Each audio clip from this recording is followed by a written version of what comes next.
Hey, mild technical issue, so we've got that sorted. So we'll have a part two of this one. It's gonna be a short lecture anyway. Um, after Heth had died and Barnum had done that autopsy, he claimed publicly, and I'm not sure how in the heck he got away with doing this, but he claimed that the other Miss Heth was not actually the real Miss Heth, and the real Miss Heth was about to leave with him on a trip to Europe. For some reason, that trip never panned out. I'm not really sure what happened there, but that doesn't really pan out. But who knows what happened? Uh, I'm sure it's somewhere, but I've just not run across it. A couple of years later, in 1842, Barnum opens up Barnum's American Museum in New York City. And the big thing here is that he very, very much capitalizes on this idea of the freak show. Uh, you know, People that were born differently abled or had some kind of a different manifestation, that kind of stuff. Also, oddities in nature, sort of things. That's absolutely, absolutely what he capitalizes on here. Some of them, a couple of them, are actual legit real people that Barnum has that he will exhibit. A lot of them, not even some of them, a lot of them are contrived, made up kind of stuff.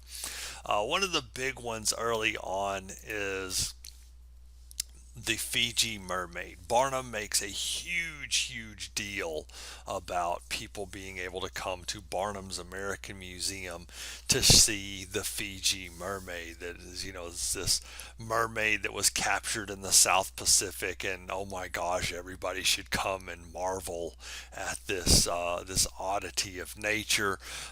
Mermaids were really, really popular at the time. They're kind of popular today. I mean, I'm sure if you jumped on Little Mermaid kind of the bandwagon and you say that you have an actual mermaid, Disney's gonna buy that from you or something. I don't know, but Hans Christian Andersen wrote The Little Mermaid in 1836. Actually has a really bad ending, not really similar to the Little Mermaid or the Disney version.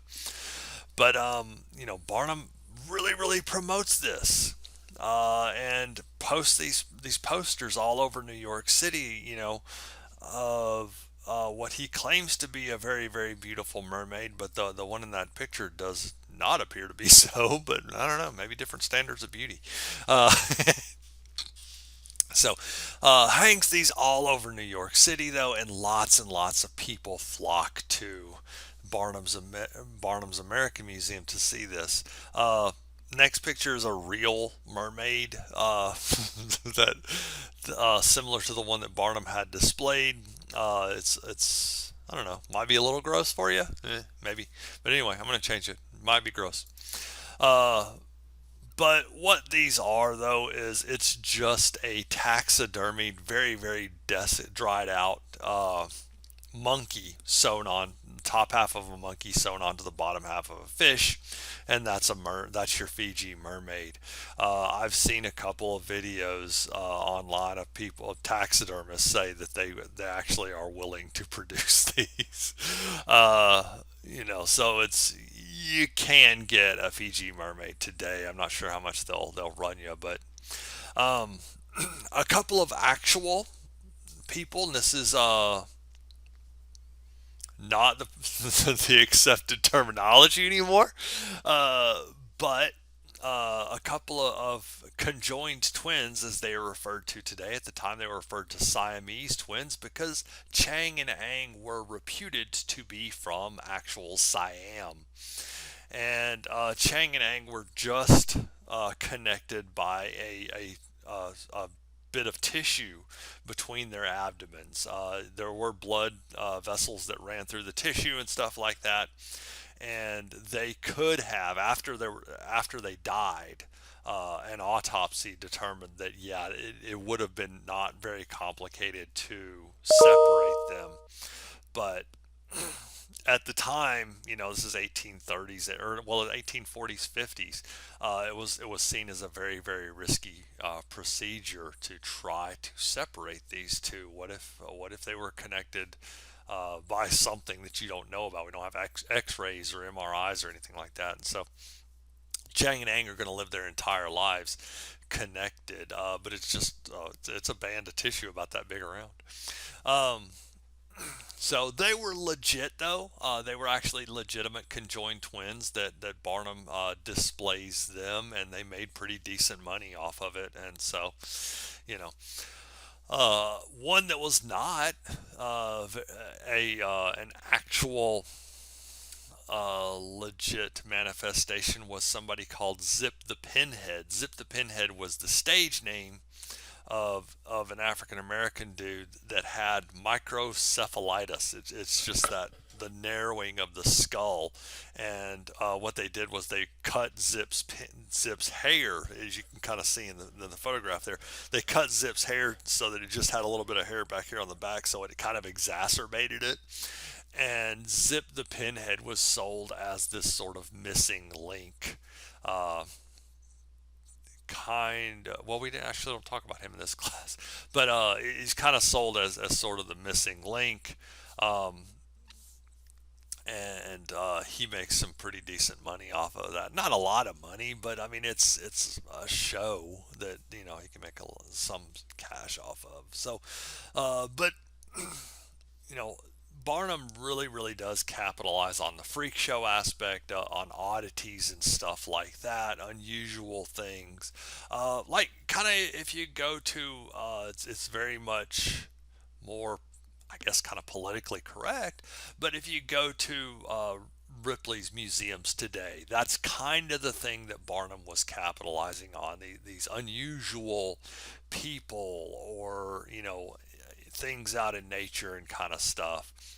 Ripley's, we're a long way from 1830s and 40s, but Ripley's does essentially the same thing, but they do it in a more genteel kind of and respectful tone, I guess.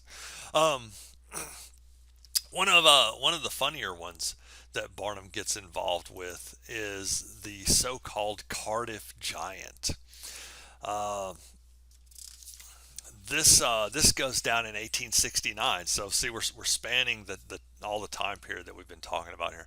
The Cardiff Giant was supposedly some guys were digging a well, and they ran across a 10-foot tall petrified man, and they dug him up, and displayed him, charged 50 cents a person to come and see him, and this was getting a tremendous, tremendous amount of attention. And Barnum sees this as, hey, this would be a great thing to add to the museum.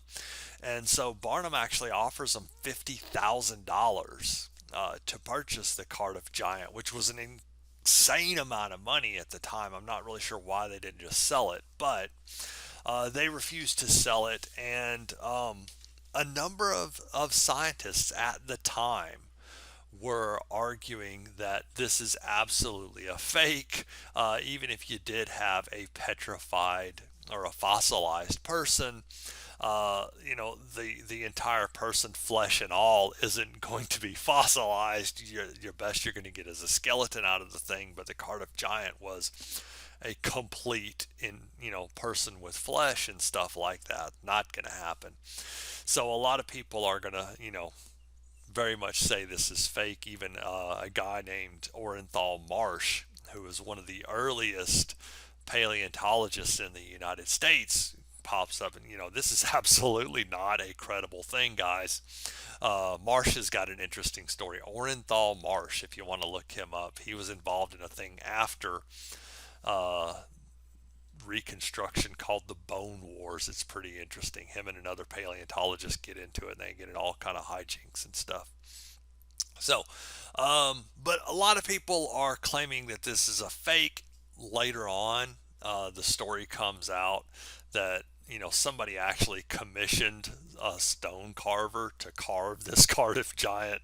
They bury it out there in the middle of a field, and how a couple of the guys that were in on it went out there and said, "Hey, we were just digging a well, and we uncovered a fossilized man." So this is absolutely fake. But so the owners refused to sell the Cardiff Giant, and so Barnum has his own giant carved by a different stonemason, and he comes out and he says that the original Cardiff Giant is fake. My Cardiff Giant is real, and these two parties sue each other in court. Both of them are arguing that the other person's giant is actually fake. At the end of the trial, the judge is just kind of baffled, and his ruling is both of your giants are fake. You don't really, neither one of you have the leg to stand on saying the other giant is fake at all. Both of them are fake. So, uh, the museum ultimately, Barnum's Museum, it burns down twice. One time it burned down in 1864. He rebuilds, and in 1868 that one burns down. And in 1871, toward the end of this class, 1871, Phineas T. Barnum is going to merge his business with a James Bailey, and we are going to get Barnum and Bailey Circus that runs from 1871 to 2017. I think I am not super sure, but I think that I've been to a couple of Barnum and Bailey's circuses when I was a kid. Uh, I'm pretty sure that I went to actually one of those. There are lots of other circuses that run around, but they're kind of dying off. The animal trade is really expensive, and it's not great to run around with a bunch of elephants and tigers and stuff in boxes throughout the country and stuff like that. And so this has kind of gotten a little bit of a not as many popular as it used to be. Uh, so, but that's P.T. Barnum. He passes away at the age of 80 in 1891, but he very very much promotes this legacy that we're sort of happy to be fooled, and we're happy to kind of engage in some chicanery and stuff like that. And that's kind of a cool thing. So next up, we'll have the Civil War, but I wanted to kind of do a detour of Mr. Barnum there before we went that way. So we'll see you here a little bit on that.